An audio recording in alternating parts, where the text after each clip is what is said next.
O Embraer 190 de prefixo Charlie 9 Echo Mike Charlie deixou as dependências do aeroporto de Maputo, capital de Moçambique, por volta das 9h30 da manhã do dia 29 de novembro de 2013. O destino era o Aeroporto Internacional 4 de Fevereiro, em Luanda, capital de Angola. Uma viagem que não deveria durar mais de 2h50. No entanto, cerca de 2 horas após a decolagem, a torre de controle perdeu completamente o contato com a aeronave, indicando que alguma coisa não estava certa. Sem perder tempo, as autoridades enviaram equipes de resgate para a fronteira entre os dois países, na esperança de que encontrassem algum vestígio da aeronave, que já não aparecia mais em nenhum radar. Mas foi apenas na manhã do dia seguinte, no Parque Nacional de Boabara, na Namíbia, que as equipes encontraram os destroços do avião. Infelizmente, sem qualquer sinal de sobreviventes. Os 27 passageiros que estavam a bordo, bem como os 6 tripulantes, perderam suas vidas neste terrível acidente, que é até hoje o pior da história da LAM e de toda a aviação moçambicana, além de ser o segundo pior da história da Namíbia. E para que as causas exatas do acidente pudessem ser encontradas, foi montada uma força-tarefa com especialistas de Angola, Moçambique, Botsuana, Estados Unidos e Brasil, já que a aeronave havia sido fabricada pela Embraer.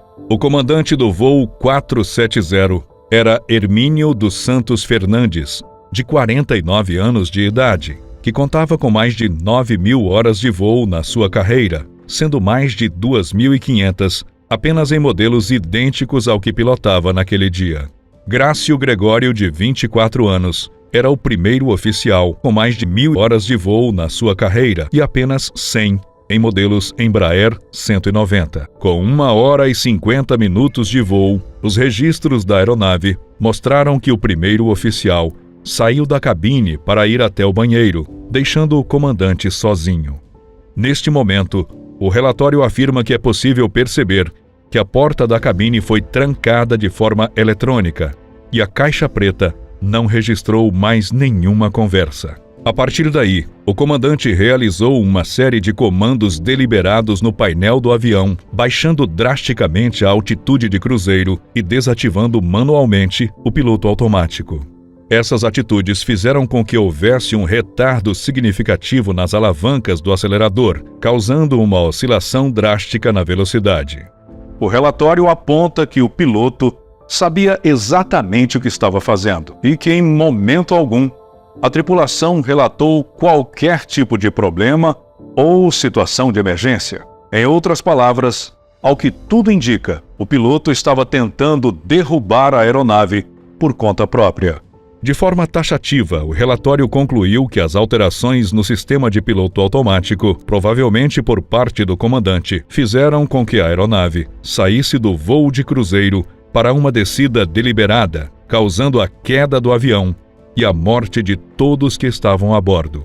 O documento sugeriu que as companhias aéreas adotassem novas medidas de segurança no sentido de evitar que a cabine da tripulação ficasse ocupada por apenas uma pessoa durante os voos, já que isso acabou sendo crucial para essa tragédia. Outra questão que ajudou as autoridades responsáveis pelo relatório final a chegar nessa conclusão foi o fato de que o piloto parece ter ignorado completamente os sinais e alarmes sonoros da aeronave. Enquanto a altitude caía de forma drástica e repentina, o comandante permaneceu calado, sem emitir qualquer tipo de alerta para a torre de controle e, pior do que isso, evitando a entrada do copiloto na cabine. De acordo com a investigação, é possível ouvir as batidas do primeiro oficial na porta, enquanto a aeronave lentamente ia na direção do solo. De acordo com os registros da companhia aérea, o piloto estava em dia com seus exames médicos e não apresentava nenhum sinal de problema psicológico ou doença que pudesse explicar o seu comportamento. As causas que levaram à atitude do piloto ainda são um mistério, mas é lamentável que todos os outros 32 passageiros e tripulantes tenham pago por ela com suas vidas. Em 2018, o voo 211 da US Bangla Airlines era responsável por levar vários turistas até a capital nepalesa, partindo de Dhaka, em Bangladesh. Os voos aconteciam de forma frequente, 4 vezes na semana, e tudo indicava que o dia 12 de março ia ser apenas mais um dentro da rotina do aeroporto. O destino, no entanto, tinha outros planos. O Q400, utilizado pela US Bangla Airlines, estava registrado com o prefixo Sierra 2 Alpha Golf Uniforme. Antes de voar pela última vez naquele fatídico 12 de março, o Alpha Golf Uniforme havia voado por mais de 21 mil horas, com mais de 28 mil ciclos entre pousos e decolagens. No comando do voo estava Abid Sultan, piloto de 52 anos, que havia dedicado mais de 2 décadas à aviação. Ao seu lado estava a primeira oficial Pritula Rashid, que marcou seu nome dentro da companhia como a primeira piloto mulher entre os seus funcionários. A jovem somava 390 horas de experiência de voo, sendo mais da metade apenas em modelos Q400. E ao contrário do piloto, que já tinha um amplo conhecimento do trajeto até Katmandu, essa era a primeira vez que a rota era realizada por ela. Seguindo rigorosamente o previsto, o avião deixou o aeroporto internacional de Dhaka por volta das 12 horas e 52 minutos do horário local, transportando 67 passageiros. Logo no começo, alguma coisa parecia estranha entre os tripulantes, já que havia um certo clima de desatenção e nervosismo no ar. Isso ficou claro a partir da análise da caixa preta da aeronave, que mostra o comandante com um tom de voz agitado, como se estivesse perturbado com alguma coisa. Mesmo assim, o voo transcorreu sem maiores problemas até o momento do pouso, quando foi realizado o primeiro contato com a tripulação e a torre de controle de Katmandu. Por volta das 14 horas e 7 minutos, a primeira oficial contatou os controladores de voo e sinalizou que a aeronave estava pronta para descer, pedindo autorização para a manobra. Seguindo os protocolos para a aproximação naquele aeroporto, a torre de controle autorizou a descida até a altitude FL 160, o que foi seguido rigorosamente pela tripulação. Logo em seguida, a torre de controle ordenou uma descida até 13.500 pés, um pouco mais de 4.000 metros.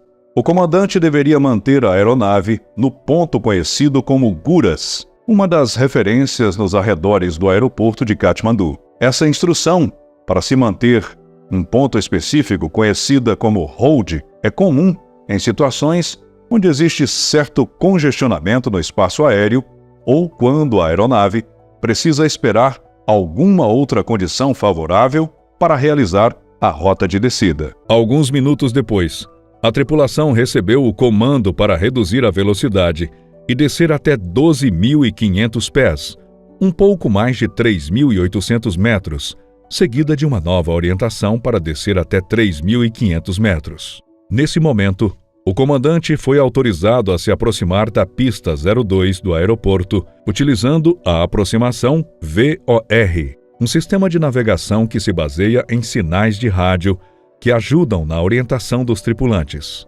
Neste momento, o piloto cometeu um erro. Mas, para entendê-lo, é preciso conhecer o Sistema de Gerenciamento de Voo, conhecido pela sigla em inglês FMS, que constitui uma importantíssima ferramenta de navegação nas aeronaves mais modernas. Quando devidamente operado, o FMS pode fornecer informações cruciais para o voo, corrigindo altitude, velocidade e emitindo alertas cruciais para o piloto. Pois bem, quando a tripulação recebeu o comando para se manter em espera no ponto Guras, o FMS foi alterado para Hold, o termo em inglês para posição de espera. Até aí tudo bem, mas o problema é que o comandante não se lembrou de cancelar esse comando no momento da aproximação com o aeroporto. É difícil, com certeza, mas as investigações apontaram que o piloto provavelmente esqueceu de fazer isso, porque estava distraído com uma conversa totalmente desnecessária com a equipe, novamente corroborando com a ideia de que ele estava distraído e perturbado durante o voo. Como a instrução de hold não foi retirada do sistema, quando a aeronave entrou novamente no ponto de partida da posição de espera, o piloto automático iniciou uma curva para a esquerda.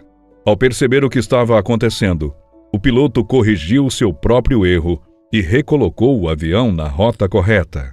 Essa correção, por sua vez, fez com que o piloto automático deixasse de seguir as orientações do FMS, dependendo de alguns ajustes manuais. Sem o FMS, o piloto teve que ajustar de forma manual a taxa de descida da aeronave, o que deu início a mais uma sucessão de falhas. A torre de controle, ao perceber que a aeronave havia passado reto pela pista 02 e parecia estar se dirigindo para a pista 20, no sentido totalmente contrário, entrou em contato com o piloto para entender qual era a sua intenção.